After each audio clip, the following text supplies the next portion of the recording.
Fokus lainnya tertuju pada calon Presiden Anies Baswedan yang mengklaim proses gugatan pemilu ke Mahkamah Konstitusi sebagai upaya mengembalikan proses demokrasi yang sehat. Anies juga menghargai sikap Ketua Umum Partai Nasdem Surya Paloh yang mengucapkan selamat kepada paslon nomor urut 2 Prabowo Subianto Gibran Rakabuming Raka. Didampingi cawapresnya Mohaimin Iskandar, Anies menekankan gugatan tim hukum Amin ke MK untuk memperoleh pembuktian apakah proses pemilu sudah dijalankan secara benar atau sebaliknya bermasalah. Mengenai sikap Ketua Umum Partai Nasdem Surya Paloh yang sudah memberikan selamat kepada pasangan Prabowo Gibran, Anies menegaskan sikap Partai Nasdem masih sama dalam perjuangan untuk perubahan. Assalamualaikum warahmatullahi wabarakatuh. Proses dan hasil sama-sama penting. Karena proses yang benar akan memberikan hasil yang benar pula. Dan bila ada proses yang bermasalah, maka hasilnya bermasalah pula. Dari mulai aspek kebijakan nih, aturan sampai eksekusi ada banyak di situ problem. Nah, kita ingin agar itu semua dikoreksi. Supaya kejadian seperti ini tidak berulang lagi. Dan tadi partai politik memiliki hak konstitusional dan partai politik juga memiliki sikap yang harus dihormati.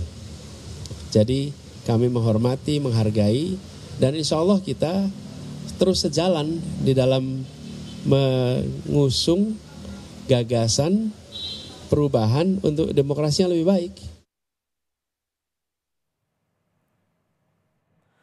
Sebelumnya pada Rabu malam, Partai Nasdem merespons penetapan hasil Pilpres dan Pileg 2024 dengan mengucapkan selamat untuk pasangan Prabowo Subianto Gibran Rakabuming Raka.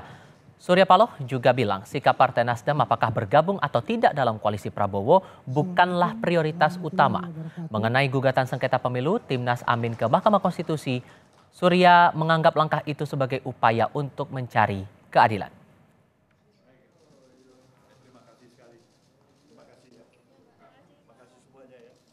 Partai Nasdem juga mengucapkan selamat kepada pasangan Prabowo Subianto dan Gibran Rakabuming Raka sebagai pemenang Pilpres tahun 2024. Apakah akan bergabung pada pemerintahan baru? Bergabung pada pemerintahan baru, saya pikir bukan prioritas utama bagi Nasdem.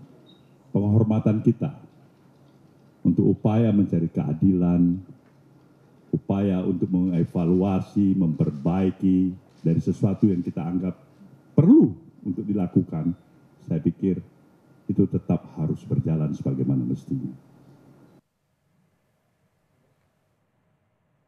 Di tengah perbedaan sikap Partai Nasdem dengan Anies Baswedan soal hasil pemilu, bagaimana komitmen Koalisi Perubahan mengawal langkah hukum sengketa pemilu ke Mahkamah Konstitusi? Kami akan diskusikan bersama dengan para narasumber. Untuk saat ini sudah bergabung juru bicara Timnas Anies Mohaimin Iwan Tarigan, dan kami masih menantikan kehadiran dari pengamat politik Hanta Yuda. Bang Iwan, selamat sore. Apa kabar, Bang? Ya, selamat sore. Terima kasih sebelumnya sudah mau hadir bersama kami kali ini. Sebagai partai yang mengusung pertama, Mas Anies saat mengajukan gugatan ke MK itu kok tidak ditemani Partai Nasdem? Partai Nasdemnya kemana, Bang? Partai Nasdem maksudnya pada saat apa nih? Saat menyampaikan gugatan ke Mahkamah Konstitusi pagi tadi, Bang. Tadi pagi ada Partai Nasdem, saya diberitahu oleh Sekjen Partai Nasdem kalau Partai Nasdem juga tadi ikut serta di dalam menyampaikan gugatan ke MK. Dan posisinya sudah berada di MK saat itu? Ada, tadi pagi ada. Saya infonya begitu dari Sekjen Partai Nasdem melalui jubirnya dengan Mas Indra.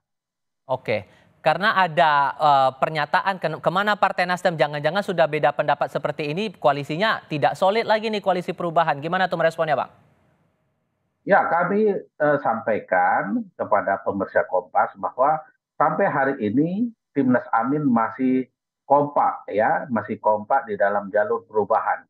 Karena bagaimana juga kita berkomitmen untuk memperbaiki bangsa ini melalui pemilu.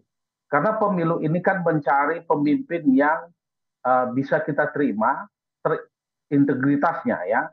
Tentunya proses-proses yang kita rasakan banyak kekurangan ya dan banyak kecurangan, ini harus kita sampaikan agar kita mendapatkan keadilan dan bangsa ini juga bisa belajar bagaimana berkontestasi secara benar untuk mendapatkan pemimpin yang berintegritas dan diterima oleh rakyat Indonesia.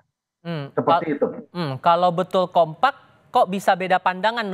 Partai Nasdem udah duluan mengucapkan selamat, tapi Mas Anies tetap dengan gugatan ke MK dengan alasan prosesnya masih tetap berjalan nih, proses pemilu serentaknya begitu. Itu dipandang hal yang wajar saja ada ucapan selamat seperti itu, Bang?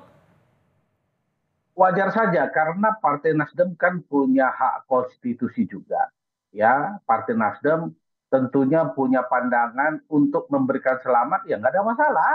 Selamat aja kan, karena sampai hari ini KPU kan sudah menyampaikan sebagai pemenang, ya sebagai pemenang, tetapi kan belum ditetapkan, ya belum ditetapkan karena kita melakukan gugatan, ya gugatan ke MK bahwa banyak proses yang kita tidak menerimanya dengan baik. Ibaratnya permainan bola ini banyak kita temukan bahwa kecurangan-kecurangan, ya baik pertama sekali di MK ketika Gibran Rakabumi bisa masuk menjadi wakil presiden, kemudian di KPU-nya belum ada PKPU tetapi sudah diterima pendaftarannya. Tentunya ini tidak bisa dibenarkan karena secara administrasi saja sudah curang karena syaratnya pun belum bisa kan, belum bisa diterima, tapi kenapa diterima gitu. Dan ini jelas bagaimana KPU dihukum pelanggaran etik terakhir dan ini 2 kali. Dan ini sudah tidak benar juga. Kenapa bisa ada pelanggaran terakhir 2 kali? Namanya terakhir ya sekali lah. Ya, kalau di kantor pun kalau namanya pelanggaran terakhir sekali lagi ya udah dipecat gitu. Ini kenapa enggak? Itu tentunya ini harus diperbaikin, Mas.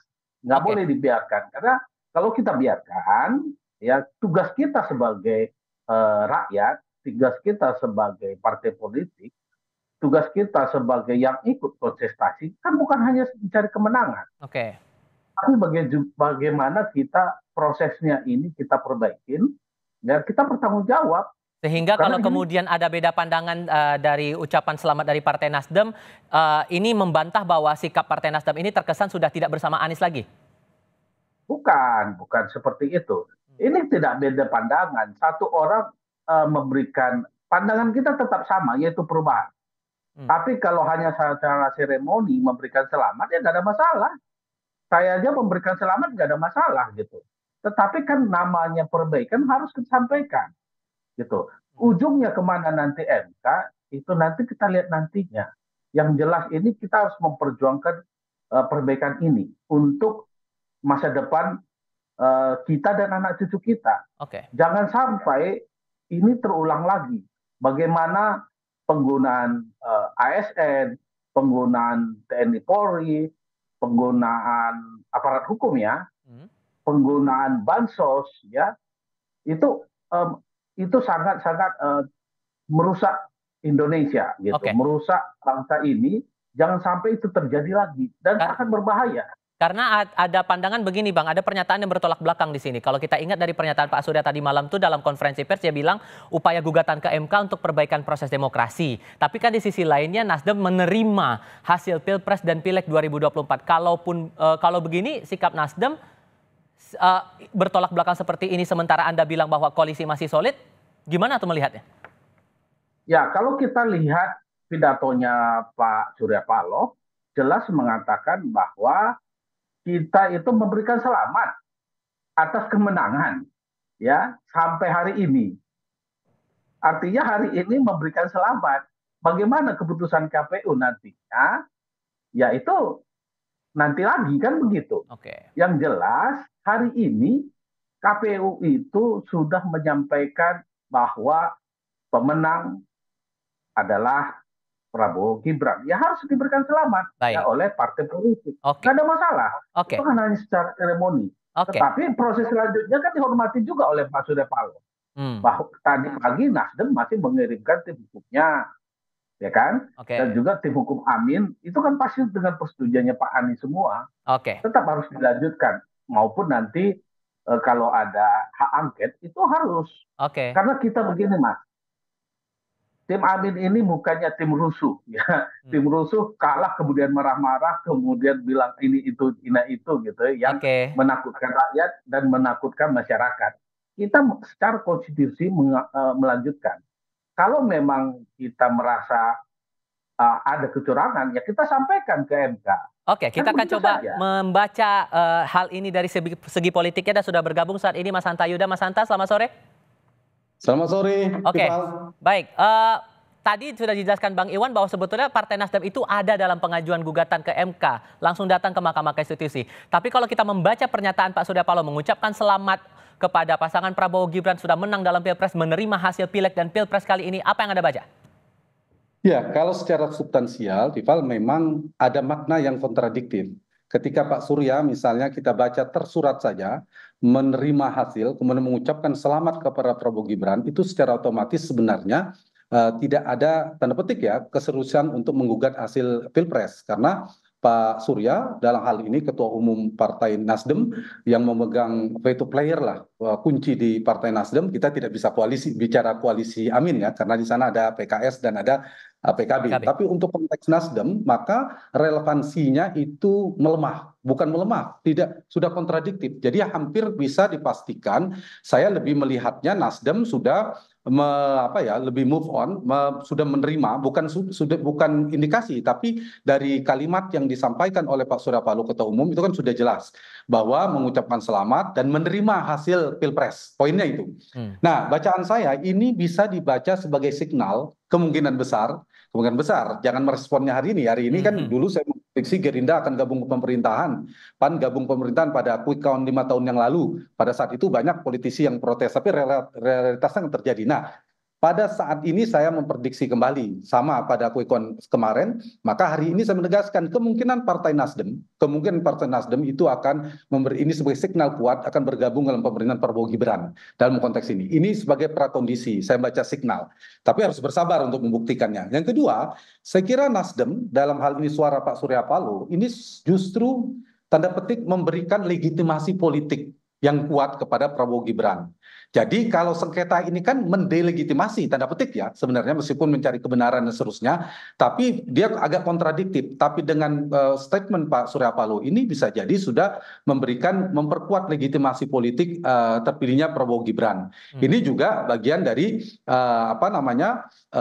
signal tadi bersambung. Satu lagi menurut saya kemungkinan bisa dibaca Nasdem akan menjadi salah satu partai, saya memprediksi sejak awal, yaitu PKB dan Partai Nasdem yang secara DNA politiknya itu lebih pada di dalam pemerintahan, itu semakin terkonfirmasi dari statement Pak Surya Paloh. Nah, kita tahu bahwa di waktu-waktu saat ini kan kita membutuhkan beberapa hari ke depan ya, bagaimana dinamika politiknya, siapa yang akan bergeser, dan kita tahu Pak Surya kan punya kedekatan, meskipun aja ada hubungan yang dinamis dengan Pak Jokowi, tapi kan cukup dekat.